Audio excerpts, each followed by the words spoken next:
একটা সাদা কাগজ ছুড়ে বলেছিলেন যে আপনি যে স্ট্যাটাস চান, আপনার ত্রিপুরা স্বাধীন থাকবে, আপনি পাকিস্তানে যোগদান করেন।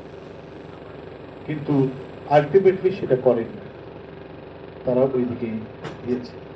তো ত্রিপুরার মহারাজা বা ত্রিপুরা রাজ্যটি, সে যে একটা দ্বিধাদ্বন্দ্বের মধ্যে ছিল, ইন্ডিয়াতে যাবে না পাকিস্তানে যোগ দিবে, এবং জিন্না সাহেবের সাথে যে আলোচনায় তার যে পূর্বপুরুষ যিনি ওই সময় 47 সালের রাজা ছিলেন, এটা বোধহয় দেব শর্মা জানে না। তিনি এখন ভারতীয় জাতীয়তাবাদের একেবারে দেহের মধ্যে অন্তর্ভুক্ত হয়ে বড় কথা বলছেন এবং চট্টগ্রাম বন্দর দখল করতে চায়। তো এইটা রুখবার জন্য বাংলাদেশি মানুষের যে অন্তর্নিহিত চেতনা, সে হয়তো ওটার মানে দর্শনগত বিশ্লেষণ হয়তো জানে না, কিন্তু অন্তর্গত যে তার যে তাগিদ সৃষ্টি করে, সেই তাগিদটাই সৃষ্টি করে হচ্ছে বাংলাদেশি জাতীয়তাবাদ। সে হয়তো নাম দিয়ে সংজ্ঞায়িত করতে পারে। এইরকম যারা বক্তব্য রাখেন, ভারতের রাজনীতিবিদ অথবা কোনো তাত্ত্বিক বিশ্লেষক বা যে কোনো মানে তাদের ওখানকার বিদ্বজ্জন সমাজ, তখন আমাদের যে অহংকারে আঘাত করে, এই অহংকারে আঘাত করাটাই হচ্ছে জাতীয়তাবাদ। এবং বাংলাদেশের যখন এই ধরনের আঘাতের সম্মুখীন হয়, তখন সেটাই হচ্ছে বাংলাদেশের জাতীয়তাবাদ। কারণ আমার টোটাল ভূখণ্ডটাকে জাস্ট আমি এক কথায় প্রকাশ করতে পারি। আমার সারা বাংলাদেশের ডেফিনেশন যেটা, সেই ডেফিনেশনের শিরোনাম হচ্ছে বাংলাদেশের জাতীয়তাবাদ। এবং এইটিকে অত্যন্ত স্তরে স্তরে বিশ্লেষণ করেছেন এবং এর একটা তাত্ত্বিক রূপ দাঁড় করিয়েছেন মারুফ মল্লিক। এটা একটা অসাধারণ কাজ তিনি করেছেন।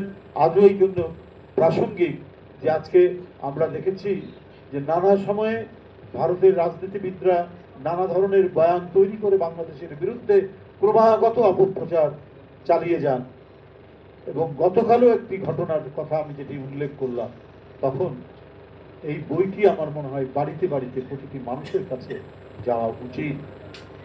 এমনি সাধারণ মানুষ তার মনে আঘাত লাগবে।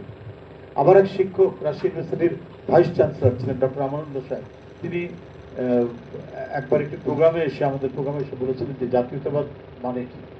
জাতীয়তাবাদ মানে বলে তিনি খুব সহজে একটা সংজ্ঞা দিলেন যে নিজের সম্পর্কে অহংকার করা। তোমাদের মনে রাখতে হবে যে জাতীয়তাবাদী রাজনীতি করো তোমরা, জাতীয়তাবাদের অর্থই হচ্ছে নিজের সম্পর্কে অহংকার করা। এটাই হচ্ছে জাতীয়তাবাদ, এটুকু শুধু মনে রেখে। তারপরে একটু ব্যাখ্যা দিয়ে বললেন তোমার যে গাছ, তোমার যে মাছ, তোমার যে আবহাওয়া, তোমার যে নদী, তোমার যে পাহাড়, তোমার যে জাতিসত্তা, এইটা নিয়ে তুমি যে অহংকার করো, ওটাই হচ্ছে জাতীয়তাবাদ।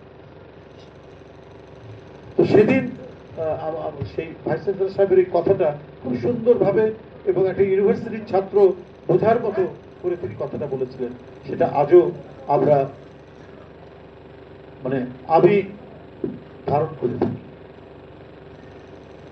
এখানে একটা বিষয় শুধু আমি বলবো যে বাঙালি জাতীয়তাবাদ আর বাংলাদেশের জাতীয়তাবাদের মধ্যে কন্ট্রাডিকশন আছে।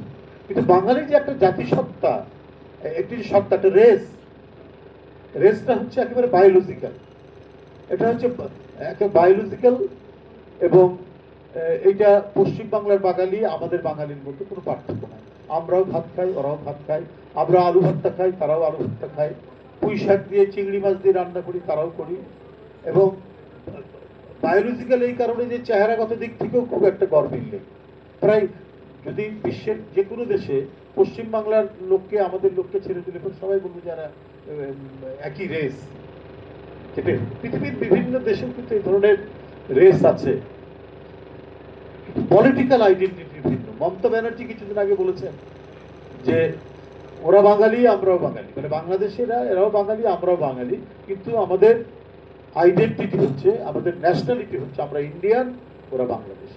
শেখ হাসিনা বাঙালি বাঙালি করতে করতে তার মুখে ঘা পেয়ে গেছে, কিন্তু পাসপোর্টে কিন্তু বাংলাদেশিটা লিখতেই হয়েছে। যেটা এত সত্য, এটা এত বাস্তব, আবার পলিটিক্যাল বাউন্ডারিকে এত বেশি চিহ্নিত করে আবার স্বাধীন সত্তাকে এত বেশি নিশ্চিত করে যে বাংলাদেশি জাতীয়তাবাদের বিরুদ্ধে নানা ধরনের অপপ্রচার দিয়েও শেখ হাসিনা পাসপোর্টের মধ্যে ওটা রেখে দিতে বাধ্য হচ্ছে। এটা একটি এমন ঘটনা আমরা অনেকেই হয়তো জানি বা জানি না, কিন্তু পাসপোর্টের মধ্যে শেখ হাসিনা আপনি বাদ দিতে পারেন।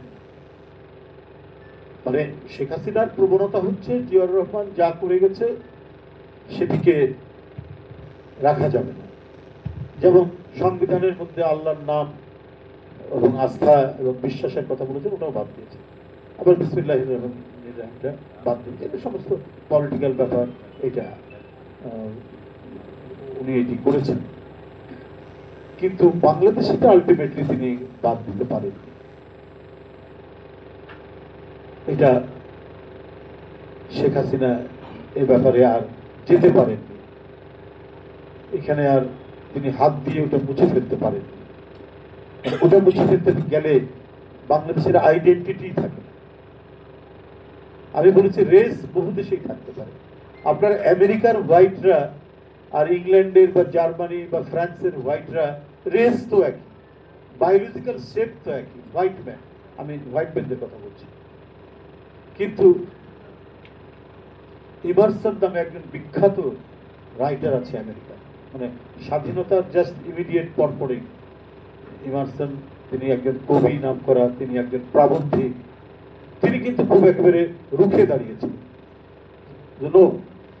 অনেকেই তো সেই সময় মানে বলা বলি করছে যে আমরা তো আর ওরা তো একই, ওরাও ইংরেজিতে কথা বলে আমরাও ইংরেজিতে কথা বলি, তো সুতরাং ইয়ে হবে কেন, আমরাও ইংলিশ ওরাও, আমরা আমেরিকান। এই ইমারসনের সেদিনের সেই